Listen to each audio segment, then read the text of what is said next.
ഇന്ന് വെള്ളക്കടല കൊണ്ട് ചെറിയൊരു സാലഡ് ഉണ്ടാക്കുന്നതാണ്. അപ്പോൾ ഞാൻ വെള്ളക്കടല വേവിക്കാൻ വെച്ചിട്ടുണ്ട് കുക്കറിൽ. അത് നന്നായി വെന്ത് വന്നിട്ടുണ്ട്.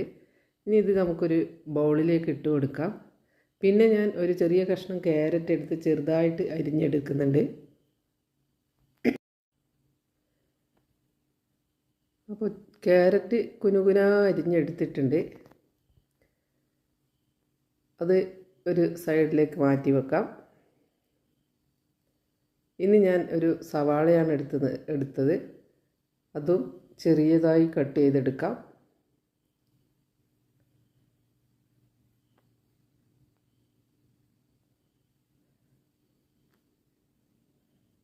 അതും ഒരു സൈഡിലേക്ക് മാറ്റി വെച്ചിട്ടുണ്ട്. ഇനി നമുക്കിത് ഈ കടല എടുത്ത ബൗളിലേക്ക് ചേർത്ത് കൊടുക്കാം. പിന്നെ ഞാനൊരു കക്കിരിക്കയാണ് എടുക്കുന്നത്.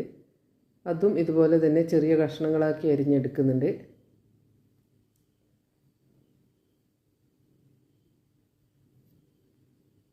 ഇത് രാത്രിയൊക്കെ ചോറ് കഴിക്കാൻ ഇഷ്ടമില്ലാത്തവർക്ക് ഇതുപോലെ ഒരു ഫുഡ് കഴിച്ചാൽ നല്ലതായിരിക്കും. പിന്നെ ഞാനൊരു തക്കാളിയാണ് എടുത്തിട്ടുള്ളത്. നല്ല പഴുത്ത തക്കാളി എടുക്കുക. ഇതുപോലെ ചെറിയ കഷ്ണങ്ങളാക്കി മുറിച്ച് നമുക്കിതിലേക്ക് ചേർത്ത് കൊടുക്കാം. പിന്നെ കുറച്ച് മല്ലിച്ചപ്പും കൂടി എടുക്കുന്നുണ്ട്.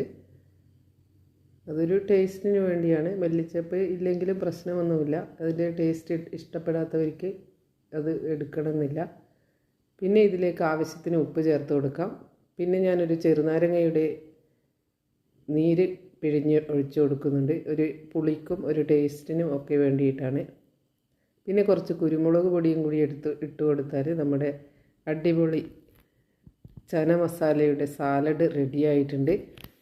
ഇത് ഹെൽത്തിയുമാണ്, അതുപോലെ നല്ല ഫൈബറും ഒക്കെ അടങ്ങിയിട്ടുള്ള ഒരു ഫുഡാണ്. ഇഷ്ടമുള്ളവർക്കൊക്കെ ഇതുപോലെ തയ്യാറാക്കി കഴിക്കാം. ഞാൻ ഇന്ന് രാത്രി ഈ ഫുഡാണ് കഴിച്ചത്. Thank you. Bye bye.